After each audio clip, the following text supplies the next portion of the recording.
नमस्कार। यो हो समाचारमा स्वागत छ। म शशि नेपाल। म मेनुका श्रेष्ठ। सुरुमा अहिलेसम्मका प्रमुख समाचार।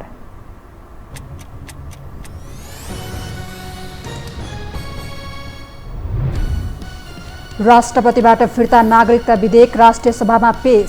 विधायन व्यवस्थापन समितिमा पुनर्विचारका लागि पठाइयो। सदन र राष्ट्रपति बीचको दूरी घटाउने प्रयास।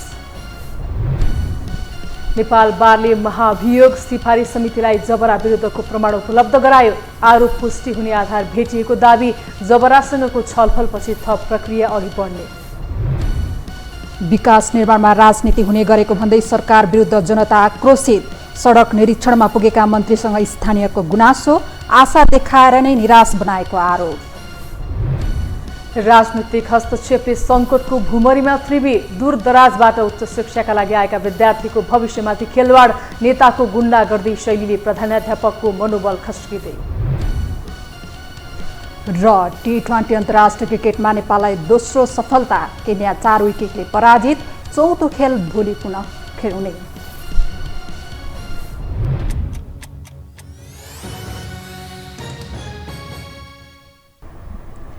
अब समाचार विस्तारमा। राजनीतिक वृत्तमा तरङ्ग उत्पन्न गरेको नागरिकता विधेयक पुनः राष्ट्रिय सभामा पेश भई पुनर्विचारका लागि विधायन समितिमा गएको छ।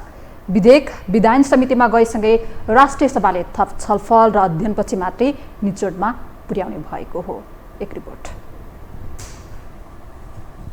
नागरिकता कसले पाउने वा नपाउने भन्ने विषय लामो समयदेखि बहसमा छ। नागरिकतालाई सत्ता स्वार्थको विषय बनाइदा नेपाली राजनीतिक वृत्तमा बेला बखत ठूलो तरङ्ग नै सृजना हुने गरेको छ। 2007 सालदेखि नै नागरिकताको प्रावधानलाई लिएर दलहरू विभाजित छन्। अझ नागरिकता पहिलो संशोधन विधेयक 2079 लाई राष्ट्रपति विद्यादेवी भण्डारीले पुनर्विचार गर्न फिर्ता पछाए पनि यो विवाद पुनः सतहमा आएको छ। गएको श्रावण 29 गते प्रतिनिधि सभाबाट हुबहु पारित गरेपछि यसले राष्ट्रपतिलाई थप सकसमा पारेको छ। विधेयकलाई राष्ट्रिय सभाले भने थप छलफल र अध्ययनपछि टुङ्गो लगाउने भएको छ। गृह मन्त्री बालकृष्ण खाँडले राष्ट्रपतिबाट पुनर्विचारका लागि फिर्ता भई प्रतिनिधि सभाबाट सन्देश सहित प्राप्त भएको सो विधेयकलाई पुनर्विचारका लागि विधायन व्यवस्थापन समितिमा पठाइयोस् भन्ने प्रस्ताव राष्ट्रिय सभा बैठकमा पेश गरेका थिए। सम्माननीय राष्ट्रपतिबाट पुनर्विचारका लागि फिर्ता भई प्रतिनिधि सभाबाट सन्देश सहित प्राप्त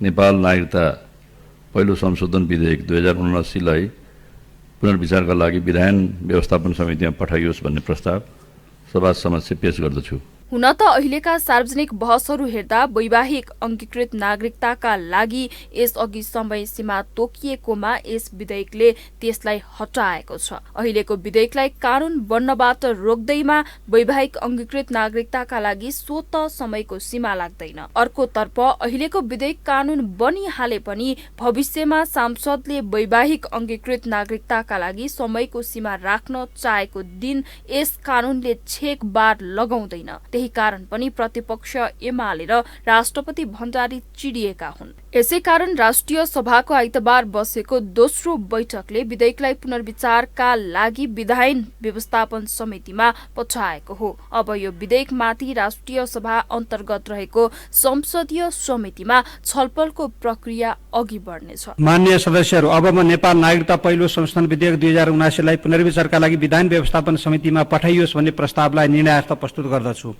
यो प्रस्तावको पक्षमा हुने माननीय सदस्यले हुन्छ भन्नुहोला र यसको विपक्षमा हुने माननीय सदस्यहरूले हुन्न भन्नुहोला। यो प्रस्तावको पक्षमा हुने माननीय सदस्यले हुन्छ भन्नुहोस्। यो प्रस्तावको विपक्षमा हुने माननीय सदस्यले हुन्न भन्नुहोस्। हुन्न भन्ने आवाज सुनिएन, तसर्थ नेपाल नागरिकता पहिलो संशोधन विधेयक 2079लाई पुनर्विचारका लागि विधान व्यवस्थापन समितिमा पठाइयोस् भन्ने प्रस्ताव सर्वसम्मतिले स्वीकृत भएको घोषणा गर्दछु। सरकारले नागरिकता सम्बन्धी विधेयक संसदमा दर्ता गरेदेखि नै विभिन्न पक्षबाट समर्थन र आलोचना भइरहेका छन्। नागरिकता विधेयकलाई जसरी पनि पास गर्नुपर्ने भन्दै मधेसवादी दलहरू कसरतमा छन्। शनिबार मात्रै लोसपा नेताहरूले विधेयकमा शंका गर्नुपर्ने ठाउँ नरहेको भन्दै शीतल निवास पुगी राष्ट्रपति भण्डारीको ध्यानाकर्षण गराएका हुन्। निर्वाचन नजिकिँदै जाँदा चुनावी एजेन्डा बनाएरै मतदाता कहाँ जान लागेका मधेसवादी दलका लागि यो विधेयक जसरी पनि पास गराउनै पर्ने दबाव छ। जुन विधेयकलाई मधेसका बुद्धिजीवीले पनि जसरी पनि पास गराउनै पर्ने भन्दै सरकारलाई दबाव दिइरहेका छन्। नेपालमा नेगेटिभ राष्ट्रवाद भन्छ, नकारात्मक राष्ट्रवाद। त्यो नेगेटिभ राष्ट्रवाद कस्तो भन्दाखेरि भारत विरोध राष्ट्रवाद कहिले देखिन्छ, कहिले मधेस विरोध राष्ट्रवाद देखिन्छ हैन। यी जुन छ नेगेटिभ राष्ट्रवादको एउटा तबका नेपालमा छ, त्यसले जहिले खेल्ने कामहरू गरिरहेको हुन्छ। त्यो नेगेटिभ राष्ट्रवादका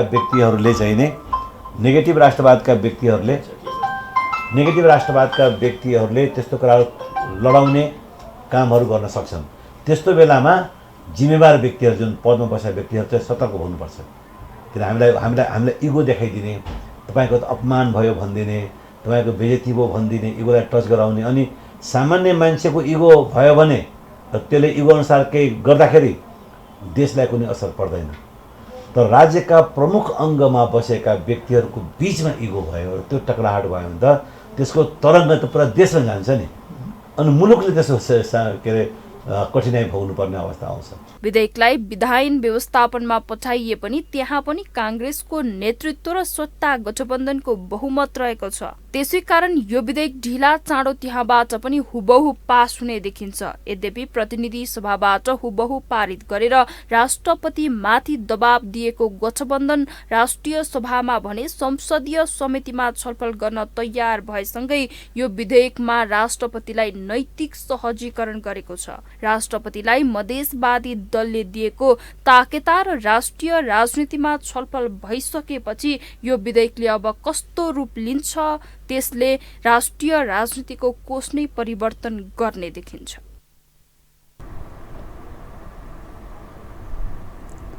निलम्बित प्रधान न्यायाधीश सुलेन्द्र शमशेर जबरा विरुद्ध नेपाल बार एसोसिएसनले विभिन्न प्रमाण उपलब्ध गराएको छ। जबरा विरुद्ध लगाइएको महाअभियोग पुष्टि आधार हुने दाबीसहित बारले महाअभियोग सिफारिस समितिलाई आरोपसँग सम्बन्धित कागजात, विवरण र जानकारी उपलब्ध गराएको हो। महाअभियोग आरोप पुष्टि गर्ने प्रमाण भन्दै एसोसिएसनले समितिलाई बुझाएको पत्रमा विभिन्न 24 वटा बुदा समेटिएको छ। नेपाल बार एसोसिएसनले जबरालाई हटाइनुपर्ने भन्दै लामो समय आन्दोलन गर्दै आएको थियो भने महाअभियोग लगाइएको विरोधमा स्वागत गरेको थियो। समितिले जबरालाई भदौ 15 गते छलफलका लागि बोलाएको छ।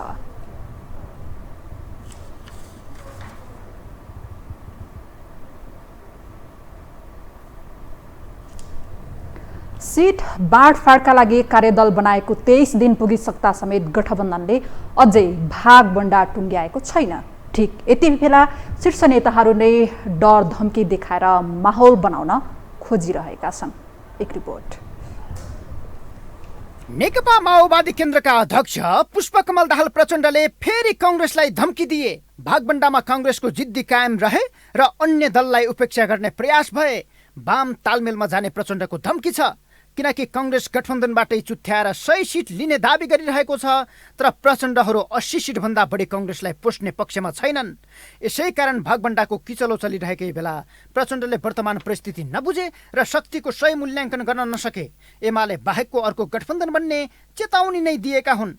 तर कांग्रेसहरू प्रचण्डको धम्कीबाट डराउनुको सट्टा उल्टै निर्णय लिन मार्ग प्रशस्त रहेको बताइरहेका छन्। अब गठबन्धन गर्ने निर्णय उहाँ लगायत कांग्रेस, उहाँको पार्टी नेकपा माओवादी कांग्रेस र गठबन्धन रहेको दल बिचमा बसेरै गरे हो। उहाँ नेताहरू बसेर यो विषय निर्णय गर्नुभएको हो। अब कुनै दल यसभन्दा बाहिर जान चाहन्छ, जान खोज्छ भने उसको दलको त्यो नैसर्गिक स्वाभाविक अधिकारको कुरा हो। त्यो दलको विशेष आफ्नो दलको निर्णयको कुरा हुनसक्छ। तर कांग्रेस के छ भने हिजो कांग्रेस पार्टीले सबैलाई नेतृत्व दिँदै हामी आएका छौँ। अहिले पनि हामीले नेतृत्व दिएरै गठबन्धन बनेको हो। त्यस कारण मलाई विश्वास छ बाहिर नेताहरूले विभिन्न अभिप्रायले आफ्नो कुरा राखेको हुन सक्नुहुन्छ। अब एउटा नेताले आफ्नो पार्टीको पक्षमा बढी अनुकूल वातावरण बनाउन खोज्नु त्यो तत्काल त्यो असान्दर्भिक विषय नै भइहाल्यो, धम्की नै आइहाल्यो भनेर बुझिहाल्नु पर्छ जस्तो मलाई लाग्दैन। यसको मतलब प्रचण्डहरू गठबन्धनबाट छुट्टिएर गए पनि कांग्रेसलाई फरक पर्दैन भन्ने उनीहरूको बुझाइ हो, किनकि प्रचण्डले भने जस्तै एमाले बाहेकको अर्को गठबन्धन बन्दा कांग्रेस एक्लै चुनावमा जाने वातावरण बन्नेछ। शेखर कोइराला सहितका नेताहरूको चाहना पनि यही हो।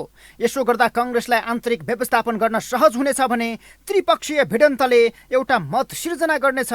दलहरूको वास्तविक शक्ति परीक्षण पनि यसैबाट हुनेछ। तर बाहिर धम्कीको भाषा बोले पनि गठबन्धन गर्नै पर्ने बाध्यतामा रहेका माओवादी सहितका दलहरू समस्या देखाएर पन्छिन पर्ने अवस्था नरहेको बताउँछन्। यो समस्या त हिजो पनि त थियो त, स्थानीय तहमा समस्या थिएनन् र? स्थानीय तहको निर्वाचनमा गठबन्धन बनाएर जाने बेला समस्या थिएनन् र? समस्या थिए त, ती समाधान भएर गयो। अनि हिजो हामीले कुनै बेला अर्को कुनै गठबन्धन बनाउने बेला पनि समस्या थिएनन् र? थिए त, ती पनि समाधान भएर गयो। अब पहिलो कुरा यो आजको आवश्यकता हो कि होइन भन्ने कुरालाई पार्टीले कसरी ग्रहण गर्छन् र कसरी बुझ्छन् त्यो प्रमुख कुरा हो। अब अहिले सैद्धान्तिक रूपमा गठबन्धनमा रहेका सबै पार्टीहरू अहिले गठबन्धन गरेर जाने भन्ने कुरामा सैद्धान्तिक सहमतिमा पुगेको स्थितिमा अब व्यावहारिक रूपमा सिटको बाँडफाँड कति गर्ने भन्ने कुरा छलफलबाट टुङ्गिन्छ। समानुपातिक निर्वाचन प्रणालीको बन्द सूची असोज 2 र 3 मा पेश हुने भए पनि गठबन्धन सिट बाँडफाँडको टुङ्गोमा अझै अलमल छ। उता माओवादी केन्द्रकै चुनाव चिन्हबाट चुनाव लड्ने तयारी गरेका वामदेव गौतम सहितका नेताहरूको व्यवस्थापन गठबन्धनका लागि घाँडो बनेको छ। वामदेवकै व्यवस्थापनका लागि जनमोर्चाकी सांसद दुर्गा पौडेललाई प्युठान छोड्न लगाउने र राष्ट्रिय सभामा शिफ्ट गर्ने प्रचण्डको प्रस्ताव पनि जनमोर्चाले लत्याएपछि योजना फेल खाएको छ। गठबन्धनले बाँडफाँडका लागि बनाएको कार्यदलको हविगत हेर्दा चुनावसम्मै सहयात्रा पुग्ला भन्नेमै शङ्का छ। उता 5 दल विरुद्ध एक्लै लड्ने तयारी गरेको एमाले झर्ला र खाउलाको प्रखाइमा छ। फलत अनेक शङ्का र डर धम्कीमा चलिरहेको गठबन्धनमा मुखभन्दा गाँस ठुलो भएपछि गठबन्धनको सम्भावना बढेको छ। यो हो टेलिभिजनका लागि क्यामेरामा विमल चौहानका साथमा सन्तोष बिके थापा, काठमाडौँ।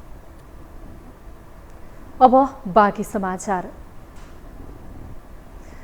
मुडखु तिनपिप्ले क्षेत्रमा सडक निरीक्षण गर्न पुगेका मन्त्रीद्वय मोहम्मद इस्तियाक राई र राजेन्द्र प्रसाद श्रेष्ठसँग स्थानीय आक्रोशित बनेका छन्।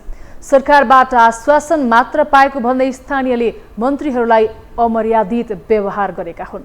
एक रिपोर्ट।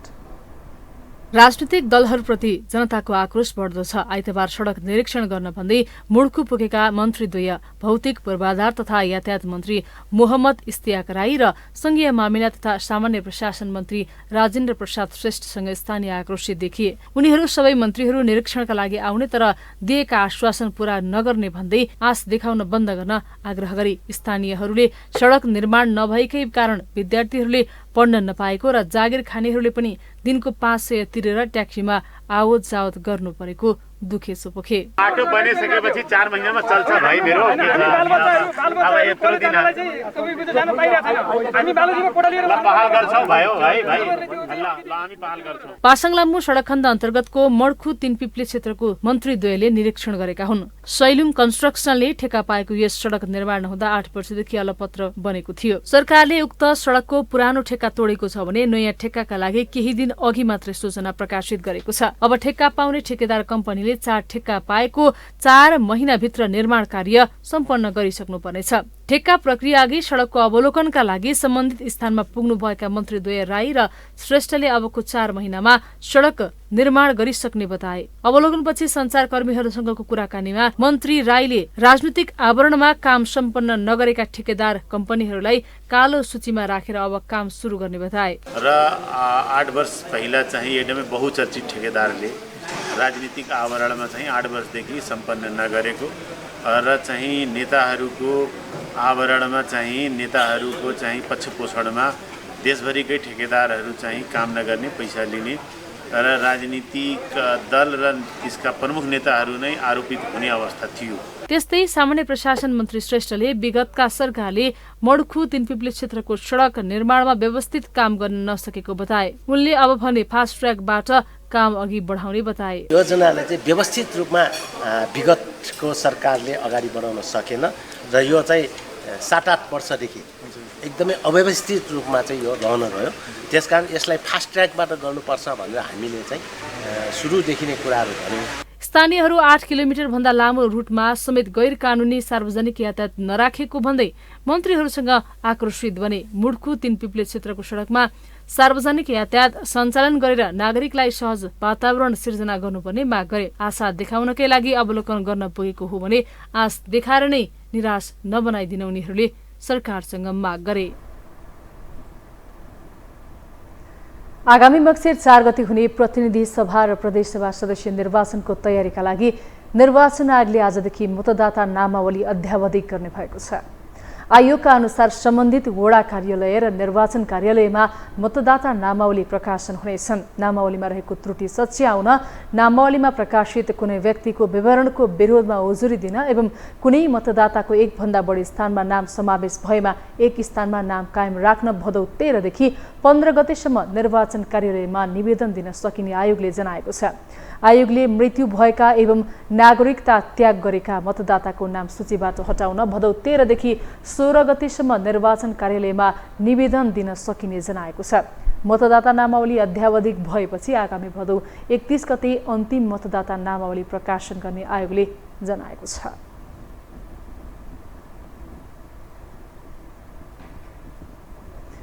नेपाल कम्युनिस्ट पार्टी बहुमतले तत्कालीन नेपाल कम्युनिस्ट पार्टी र सरकार बीच भएको 3 बुँदे सहमति कार्यान्वयन गर्न माग गरेको छ। आज नेपाल कम्युनिस्ट पार्टी बहुमतले काठमाडौँमा पत्रकार सम्मेलन गर्दै नेत्र विक्रम चन्द्र विप्लव नेतृत्वको तत्कालीन नेपाल कम्युनिस्ट पार्टी र केपी ओली नेतृत्वको सरकार बीच भएको 3 बुँदे सहमति कार्यान्वयन गर्न माग गरेको हो। सशस्त्र सङ्घर्ष गरिरहेको नेकपालाई सरकारले 2075 साल फागुन 28 गते प्रतिबन्ध घोषणा गरेको थियो। पार्टी शान्तिपूर्ण राजनीतिमा प्रवेशपछि विप्लव नेतृत्वको नेकपाबाट विभाजन भई धर्मेन्द्र वास्तुलाको नेतृत्वमा नेकपा बहुमत बनेको थियो। पत्रकार सम्मेलनमा बोल्दै संयोजक वास्तुलाले आफ्ना नेता कार्यकर्ताहरूलाई हालसम्म रिहाई नगर्नु खेदजनक रहेको बताउनुभयो। त्यसलाई परिभाषित गर्दै तमाम नेताहरूमाथि कार्यकर्ताहरूमाथि जो जेलमा हुनुहुन्छ अहिले उहाँहरूलाई समेत चाहिँ के छ भन्दाखेरि बाहिर निकाल्नको निम्ति अवरोध गर्ने जुन सरकारले गरेको छ यो अत्यन्तै निन्दनीय प्रकारको छ, यो खेदजनक प्रकारको छ र हामी यो पत्रकार मार्फत नेपाल सरकारलाई आग्रह गर्दछौँ कि यो जुन धृष्टता नेपाल सरकारले गरेको छ त्यसलाई फिर्ता लियोस्। संयोजक वास्तुलाले तत्कालीन सरकारको नेतृत्वकर्ता एमाले वर्तमान गठबन्धन सरकारमा रहेका सबै पार्टी र नेताहरूले पनि सहमति लागू गराउन पहल गर्नुपर्ने बताउनुभयो।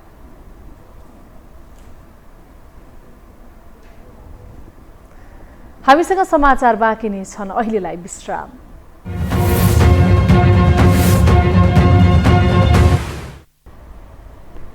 विश्रामपछि स्वागत छ। अब बाँकी समाचार। गत वैशाख 30 मा सम्पन्न स्थानीय तहको निर्वाचनमा 753 वटै पालिकामा नेतृत्व चयन भयो। तर अहिले काठमाडौँका मेयर बालेन्द्र शाह र धरानका हर्क साम्पाङको मात्रै चर्चा छ। अन्य पालिका प्रमुखले के गरिरहेका छन्, उनीहरूको गतिविधि किन सतहमा आएको छैन? एक रिपोर्ट। झण्डै आकाश छुन खोज्ने 2 ठूला गगनचुम्बी भवन भारतको नोएडा शहरमा भव्य तरिकाले निर्माण गरिएको थियो। 40 तले 2 भवन मध्ये एउटा 100 मिटर र अर्को 97 मिटर अग्लो थिए। तर यी दुवै भवनलाई 3700 किलोग्राम विस्फोटक पदार्थ पड्काएर 9 सेकेन्डकै अवधिमा ध्वस्त बनाइयो।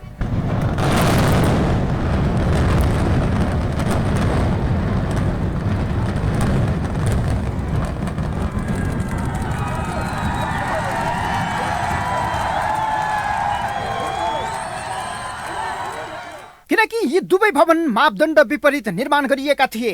अनधिकृत रूपमा निर्माण गरिएका संरचना भत्काउनु कानुनी राज्यको विशेषता हो। सर्वोच्च अदालतले भत्काउन आदेश दिएपछि 2 गगनचुम्बी भवन आइतबार माटोमै मिलेका छन्। तर काठमाडौँका मेयर बालेन्द्र शाहले शहरका सडकमै निर्माण गरिएका छाप्राहरू भत्काउँदा विरोध भइरहेको छ। बालेन्द्रलाई भस्म पार्छु भन्दै घरमै मानिस पुगिरहेका छन्।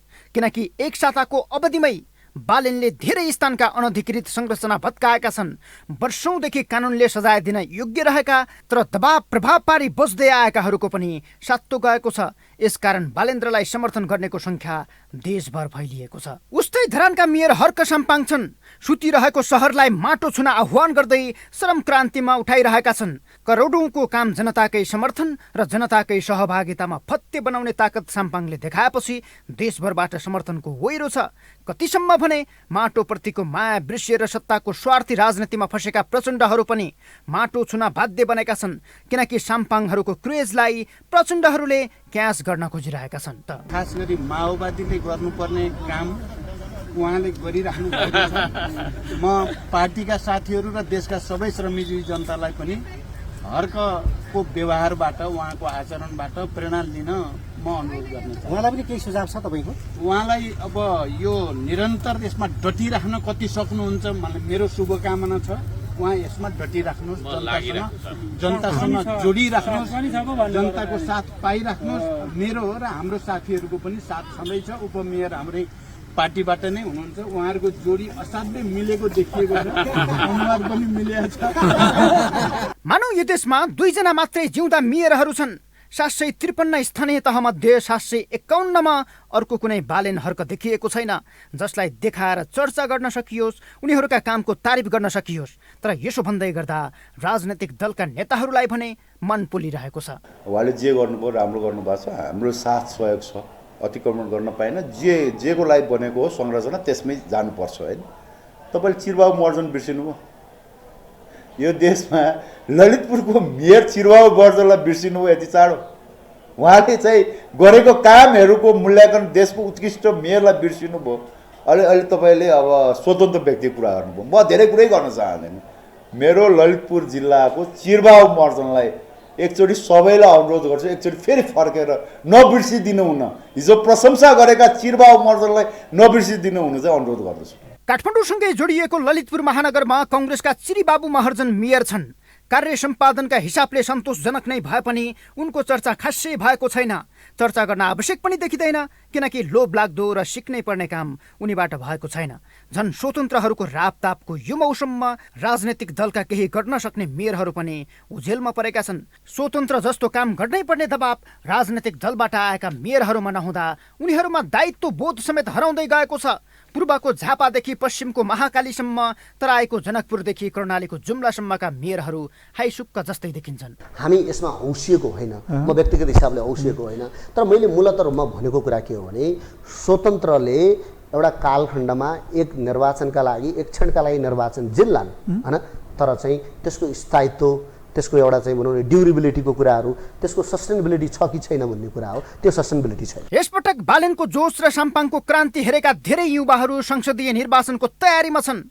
स्वतन्त्र पार्टी खोलेका रवि लामिछानेदेखि हाल दल नै त्यागेर स्वतन्त्र बन्ने रहर देखाएका रन्जु दर्शनसम्मका लागि बालेन हर्क प्रेरणा हुन्। राजनैतिक दलहरू समेत स्वतन्त्रलाई प्रयोग गरेर राजनीति गर्न खोजिरहेका छन्, तर उनीहरूकै कारण आफूलाई सङ्कट पर्ने खतरा महसुस समेत उनीहरूलाई भइरहेको छ। हाम्रो डेलिभरीबाट पुष्टि गर्ने तिनीहरूको भोलि साइजहरू बढ्न सक्ने सम्भावना छ। त्यो चाहिँ हामीले त्यसलाई आज नजरअन्दाज गरेर केही पनि होइन। एउटा बालेन्द्र कसरी चलाउँछ, आज भोलि हर्क साम्पाङ एकजना व्यक्तिले के गरे ठिक हो। यो सिस्टमभित्र एकजना व्यक्तिलाई सबै कुरा डेलिभर गर्न क्षमता राख्दैन, तर यस्तै एक एकजना विकल्पहरू चाहिँ तयार हुँदै गएपछि त्यसले सिस्टम र तपाईँको अहिलेको नेतृत्वलाई चुनौती त हुन्छ। यहाँनिर हामी संसदीय दलका नेतृत्वहरूले गम्भीर रूपमा जनतालाई गरेका बाचाहरू र डेलिभरी गर्ने कुरामा हामी अझ बढी सिरियसली कन्सर्न राख्नुपर्छ। हामी बढी यो चाहिँ सुशासनलाई कायम गर्ने कुराहरू र जनताको दिनानुदिनको समस्याप्रति बेखबर भए जस्तो गरी कतै कतै डेलिभर गर्न थाल्यो भने चाहिँ चुनौतीहरू छन्। स्वतन्त्रबाट राजनैतिक दल आत्तिन र समर्थन पाएकै कारण स्वतन्त्र मात्तिन आवश्यक पनि छैन, जुन अहिले बालेन हर्कमा देखिँदै गएको छ। सामाजिक सञ्जालमा पाएको समर्थन कुनै दिन यही सकिन पनि सक्छ। एक साता फोहोर नउड्दा बालेन आलोचित बनेका छन् भने बालेनको विरोध गरेकै कारण हर्क गालीको शिकार बनेका छन्। त्यसैले जोसलाई होसमा बदल्दै कार्य सम्पादनमा उत्कृष्ट बन्न आवश्यक छ, किनकि उनीहरूले बिताउनु पर्ने अझै झन्डै 4.5 वर्ष सिङ्गै बाँकी छ। यो हो टेलिभिजनका लागि क्यामेरामा विशाल प्याकुरेलका साथमा सन्तोष बिके थापा, काठमाडौँ। नेपालको सबैभन्दा जेठो विश्वविद्यालय यति बेला सङ्कटग्रस्त अवस्थामा छ। विभिन्न सङ्गठनले समय समयमा गर्ने आन्दोलनका कारण विश्वविद्यालयमा पढाइभन्दा बढी राजनीति हुने गरेको छ, जसले गर्दा दूरदराजबाट उच्च शिक्षाका लागि राजधानी पसेका विद्यार्थीहरू मर्कामा परेका छन्। एक रिपोर्ट। 62-63 को जनआन्दोलन हुँदा ताका समेत शान्त र सुरक्षित बनेको देशकै जेठो र प्रतिष्ठित त्रिभुवन विश्वविद्यालयलाई यतिखेर भने प्रहरीको आवश्यक परेको छ। देशमा अहिले द्वन्द्व त छैन, तर विश्वविद्यालयको अवस्था हेर्दा द्वन्द्वभन्दा पनि कम छैन। परिणामतः आफैले उत्पादन गरेका विद्यार्थीहरूबाट सुरक्षित हुन प्राध्यापकहरू प्रहरीको सहयोग माग गरिरहेका छन्। आफ्नै विद्यार्थीबाट समय समयमा प्राध्यापकहरू असुरक्षित रहेको समाचार त बाहिरी नै रहन्छ। प्राध्यापक प्रेम चलाउने माथिको आक्रमण त्यसमध्येको पछिल्लो एक उदाहरण हो। त्रिभुवनमा हुने यस्ता किसिमका घटनाले समाजमा पर्ने असर त छँदैछ, त्यो भन्दा पनि बढी विश्वविद्यालयबाट कस्ता विद्यार्थी उत्पादन भइरहेको छ भन्ने सहजै अनुमान गर्न सकिन्छ। यस्ता अप्रिय घटनालाई कम गर्न त्रिभुवनले विश्वविद्यालय क्षेत्रमा मर्यादा विपरीत कार्य गर्ने विद्यार्थीको दर्ता खारेज गर्ने निर्णय गरेको छ। साथै आफ्ना पदाधिकारी तथा कर्मचारीहरूलाई हातपात गर्न खोज्ने जस्ता अभद्र व्यवहार गरी कागजात लुटिएको भन्दै त्रिभुवनले केन्द्रीय कार्यालय परिसरमा शान्ति सुरक्षा गर्ने भरपर्दो सुरक्षाकर्मीको व्यवस्था गरिदिन गृह मन्त्रालय समक्ष अपिल समेत गरेको छ।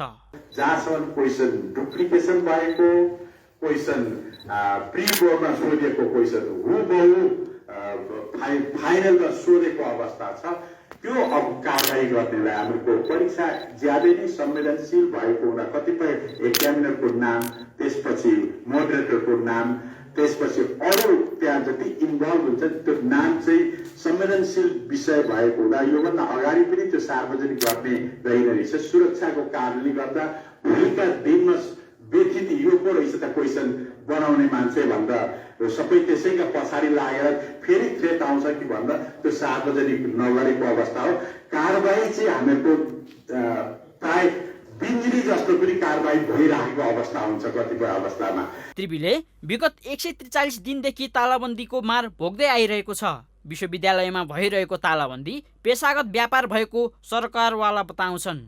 विश्वविद्यालयमा दोहन गरेर खानलाई मात्र त्यस्ता विद्यार्थीहरू विश्वविद्यालयमा रहेका छन्। विश्वविद्यालय क्षेत्रमा हुने यस्ता अभद्र व्यवहार गर्ने विद्यार्थीलाई गुण्डाको समेत संज्ञा दिएको छ। यो चाहिँ तालाबन्दी र यो हिंसा चाहिँ वास्तवमा विश्वविद्यालयमा एउटा व्यापारको रूपमा चाहिँ प्रयोग भयो हैन।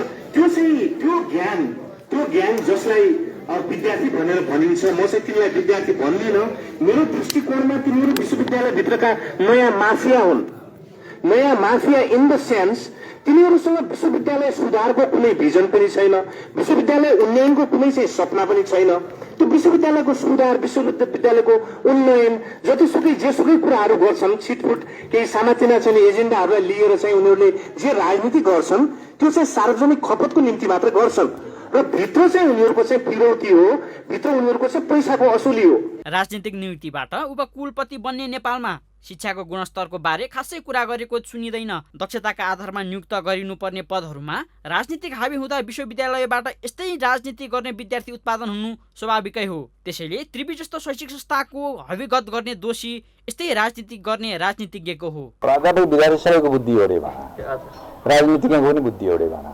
मैले तिनलाई चाहिँ त्यो तात्विक फरक केही देखाएको छैन। त्यो बौद्धिकताले फरक पनि भएको छैन, नेतृत्वले फरक पनि भएको छैन।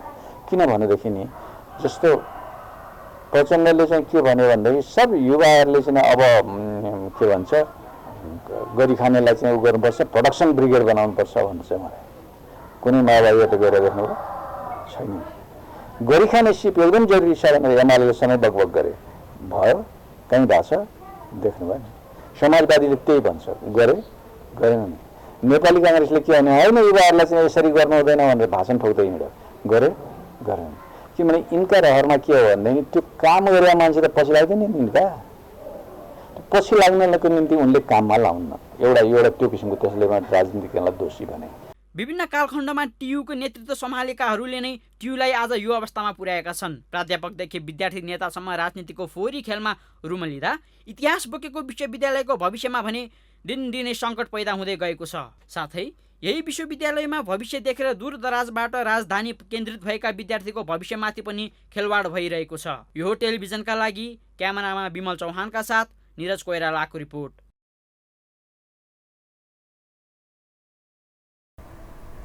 अब बाँकी समाचार। नेकपा एकीकृत समाजवादीका अध्यक्ष माधव कुमार नेपालले देशलाई गरिबी र पछौटेपनबाट मुक्त गर्न प्राविधिक र व्यावसायिक शिक्षामा जोड दिनुपर्ने बताउनु भएको छ। आज काठमाडौँमा आयोजित कार्यक्रममा अध्यक्ष नेपालले देशलाई गरिबी, अभाव र पछौटेपनबाट मुक्त गर्न प्राविधिक र व्यावसायिक शिक्षामा जोड दिनुपर्ने बताउनु भएको हो। उहाँले देशको वर्तमान शिक्षा प्रणालीलाई व्यावहारिक बनाउनु पर्ने बताउनु भयो। उहाँले सबै नागरिकलाई सिपको तालिम दिनुपर्ने पनि बताउनु भयो।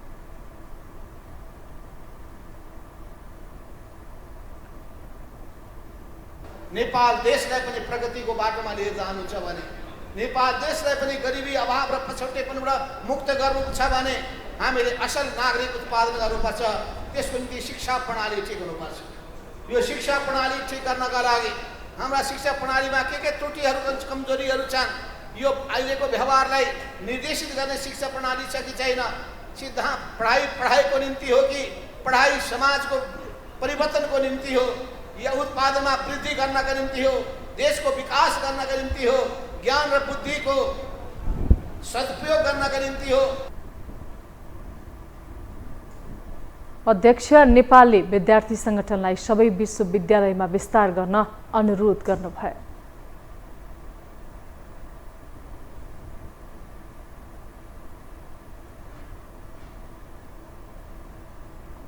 अघोषित लोड शेडिङ र अनियमित विद्युत कटौतीको विरोधमा मलङ्गवा स्थित नेपाल विद्युत प्राधिकरण अगाडि नगरवासीहरूले प्रदर्शन गरेका छन्। अघोषित लोड शेडिङ र अनियमित विद्युत कटौतीको मार झेल्दै आएका पीडित नगरवासीले आज बिहान सर्लाहीको सदरमुकाम मलङ्गवा नगरपालिका वडा नम्बर 8 स्थित रहेको विद्युत प्राधिकरण वितरण केन्द्रको मुख्य प्रवेशद्वारमा युवा नेता शमीम बाबु खानको नेतृत्वमा नाराबाजी गर्दै प्रदर्शन गरेका हुन्। विगत केही हप्तादेखि विद्युत प्राधिकरणको कमी कमजोरी र लापरवाहीका कारण अघोषित लोड शेडिङ बढेकाले यसलाई सुधार गर्नका लागि सम्बन्धित निकायलाई दबाव र ध्यानाकर्षण गराउन बाध्य भएर प्रदर्शन गर्नुपरेको खानले बताए।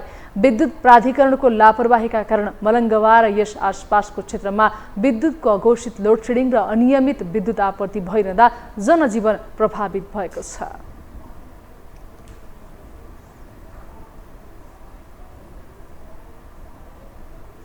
पछिल्लो 24 घण्टामा नेपालमा थप 202 जनामा कोरोना संक्रमण पुष्टि भएको छ। स्वास्थ्य तथा जनसङ्ख्या मन्त्रालयका अनुसार 3833 जनाको परीक्षणमा 202 जनामा संक्रमण पुष्टि भएको हो। संक्रमणका कारण थप 1 जनाको मृत्यु भएको छ। यस्तै 462 जना संक्रमण मुक्त भएका छन्।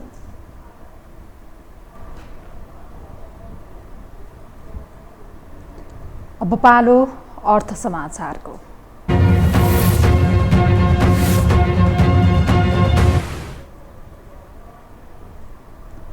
साताको पहिलो कारोबारको दिन आज नेप्से परिसूचक उच्च अङ्कले घटेको छ। आज नेप्से परिसूचक 33.36 अङ्कले घटेर 2000 बिन्दुभन्दा तल 1989.26 बिन्दुमा झरेको हो। आज कारोबारमा आएका 224 कम्पनीको 61,38,341 किता सेयर 2,05,97,37,103 रुपैयाँ बराबरको कारोबार भएको छ।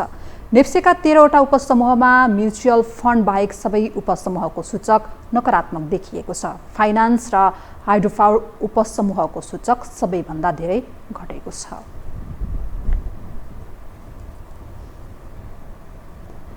यति बेला ब्याङ्कहरूमा पैसाको चरम अभाव छ। ब्याज दरको प्रतिशत दोहोरो अङ्कमा पुगिसकेको छ। नयाँ व्यवसाय खुल्न सकेका छैनन् भने पुरानाले पनि ब्याङ्कबाट कर्जा पाएका छैनन्। जसले गर्दा आन्तरिक उत्पादनमा नकारात्मक असर परिरहेको छ। एक रिपोर्ट।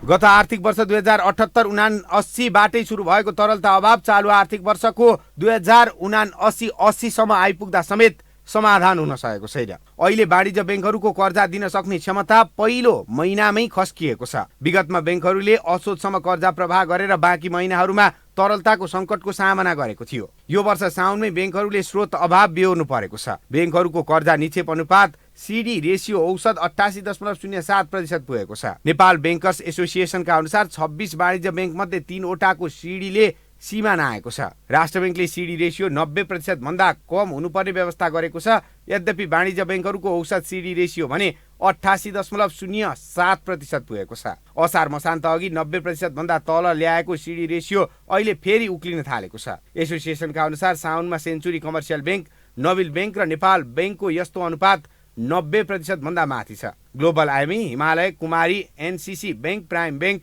राष्ट्रिय Banijya bank, bank of Kathmandu, कृषि विकास बैंकको समेत यो सीमा 89% कटेर 90% पुग्ने क्रममा छ।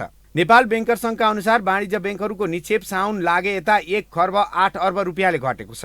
राष्ट्र बैंकले यस्तो सीमा काटेमा बैंकहरूलाई मासिक औसत कायम कर्जा रकम र 90% का आधारमा हुनुपर्ने कर्जा रकम घटाएर बैंकहरूले लिइरहेको बैंक दर गणना गरेर हर्जना लगाउने गरेका छन्। सरकारले पनि लगानी गरेका तथा केही ठूला वाणिज्य बैंकहरूकै निक्षेप कर्जा अनुपात सिडी रेसियो सीमा भन्दा बढी पुगेको छ। सिडी रेसियो बढीमा 90% मात्र हुन पाउने व्यवस्था भए पनि सरकारले पनि लगानी गरेका र ब्यालेन्स सिटको आधारमा तुलनात्मक रूपमा ठूला भएका बैंकहरू नै सो सीमा भन्दा बढी पुगेको तथ्याङ्कले देखाएको छ, जसले गर्दा बैंकिङ तरलता र भुक्तानी सन्तुलनमै प्रत्यक्ष असर परिरहेको छ। यसलाई नियन्त्रणमा लिन आन्तरिक उत्पादन बढाउँदै व्यापार घाटा कम गर्नुपर्ने विज्ञको सुझाव छ। हामीले पहिलो काम भनेको चाहिँ व्यापार घाटाको चाहिँ आयतन चाहिँ घटाउने अर्थात् यसको आकार घटाउने र अर्को चाहिँ आन्तरिक उत्पादन बढाउने, सरकारी पुँजीगत खर्च चाहिँ बढाउन सक्नु पर्यो। यिनै कुराहरू यिनै चाहिँ लिमिटेसनभित्र यिनै चाहिँ सीमाभित्र रहेर चाहिँ हामीले अहिलेको यो तरलताको अभावलाई चाहिँ करेक्सन गर्न सक्छौँ। यसैबीच बैंकिङ प्रणालीबाट 1 महिनाको अवधिमा नै 1 खर्ब रुपियाँ भन्दा बढी निक्षेप बाहिरिएपछि बैंकहरू सिडी रेसियो सीमा नाग्ने अवस्थामा पुगेका छन्। कर्जा रकम थोरै मात्रामा भए पनि बढेको तर निक्षेप बढ्नुको साटो 1 महिनाको अवधिमा नै 1 खर्ब भन्दा बढीले प्रणालीबाट बाहिर गएपछि सिडी रेसियोमा दबाव परेको विश्लेषण गरिएको छ, जसले तरलता सङ्कट थप दबावमा छ। कति पैसा चाहिँ बाहिर बसेको छ त्यो पनि आउला। सरकारले पनि केही खर्च गर्न सक्यो भने तर निर्वाचन छ, निर्वाचनको बेला धेरै खर्च यो पुँजीगत खर्च त नहोला। अनि सरकारले गरेको खर्च उम्मेदवारहरूले गरेका खर्चको कारणले केही पैसा त आउँछ तर अलि पर्याप्त रूपमा बहुल रूपमा पैसा आउनको लागि वैदेशिक लगानी भित्रिनु पर्यो, बेसरी पर्यटक व्यवसायबाट पैसा आउनु पर्यो, अनि एक्सपोर्ट हुनु पर्यो। बैंकर्स एसोसिएसनको तथ्याङ्क अनुसार गत असार मसान्तमा वाणिज्य बैंकहरूसँग 45 खर्ब 41 अर्ब रुपियाँ निक्षेप थियो। साउन मसान्तमा आइपुग्दा यस्तो निक्षेप घटेर 44 खर्ब 33 अर्ब रुपियाँमा सीमित भएको छ। साउन महिनामा मात्रै वाणिज्य बैंकहरूमा निक्षेपको रूपमा रहेको 1 खर्ब 8 अर्ब रुपियाँ बाहिरिएको छ। 1 महिनाको अवधिमा बैंकिङ प्रणालीबाट 108 अर्ब रुपियाँ निक्षेप गायब भएको छ। यही रकमको कारण बैंकहरू अहिले सिडी रेसियोको दबावमा छन्। हामीसँग अन्तर्राष्ट्रिय र खेल समाचार बाँकी नै छन्। अहिलेलाई पुनः विश्राम।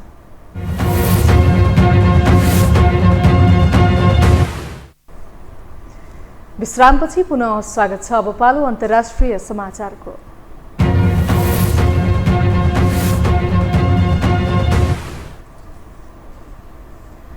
भारतको नोएडामा अवैध रूपमा बनाइएको 2वटा ट्विन टावर भत्काइएको छ। झन्डै 3700 किलो विस्फोटक पदार्थ प्रयोग गरेर 9 सेकेन्डमै ट्विन टावर भत्काइएको भारतीय सञ्चार माध्यमले जनाएका छन्। एपेक्स र केए नाम गरेको टावरलाई सुपरटेक बिल्डरले बनाएको हो। 30 तले यी भवनलाई ट्विन टावर भनिन्थ्यो। नोएडाको बाक्लो बस्तीमा रहेको यी भवनलाई सावधानी अपनाउँदै भत्काइएको हो।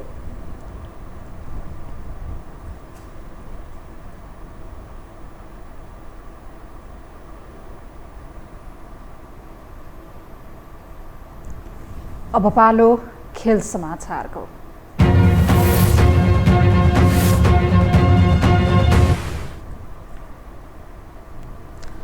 घरेलु टोली केन्या विरुद्धको तेस्रो T20 अन्तर्राष्ट्रियमा नेपालले जित निकालेको छ। नैरोबी स्थित जिमखाना क्रिकेट मैदानमा आज भएको खेलमा नेपालले केन्यालाई 4 विकेटले हराएको हो। केन्याले दिएको 157 रनको लक्ष्य नेपालले 19 ओभर 3 बलमा 6 विकेट गुमाएर 160 रन बनाएर पूरा गर्यो।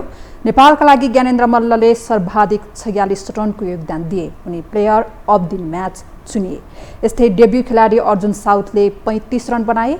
यस जितसँगै 5 खेलको सिरिजमा नेपालले 2-1 को अग्रता बनाएको छ। अब नेपाल र केन्या बीच चौथो T20 खेल भोलि हुनेछ।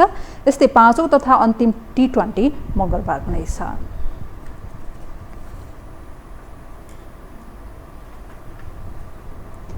यससँगै हामी यो समाचारको अन्त्यमा आइपुगेका छौँ। बिदा हुनु अघि प्रमुख समाचार पुनः एकपटक।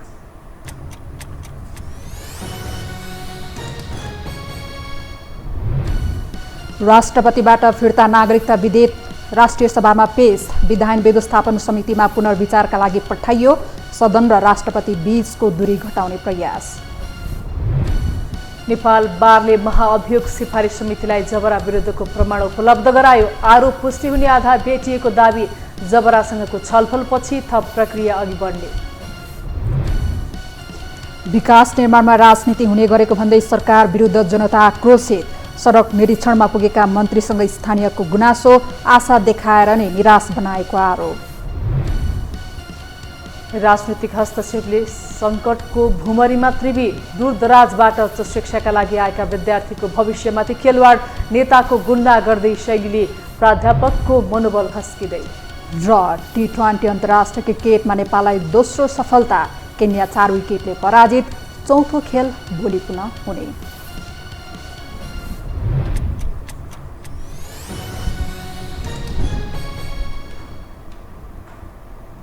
हवस् त यो समाचार सकियो। समाचार बुलेटिनका साथै यो टेलिभिजनका सम्पूर्ण कार्यक्रम यो टेलिभिजन.com, यो खबर.com, युट्युब र फेसबुकमा पनि पढ्न र हेर्न सक्नुहुनेछ।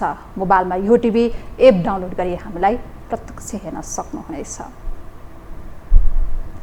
तथ्यसहितको निष्पक्ष समाचार तथा मनोरञ्जनका लागि हेर्दै रहनुहोला यो टेलिभिजन। नमस्कार।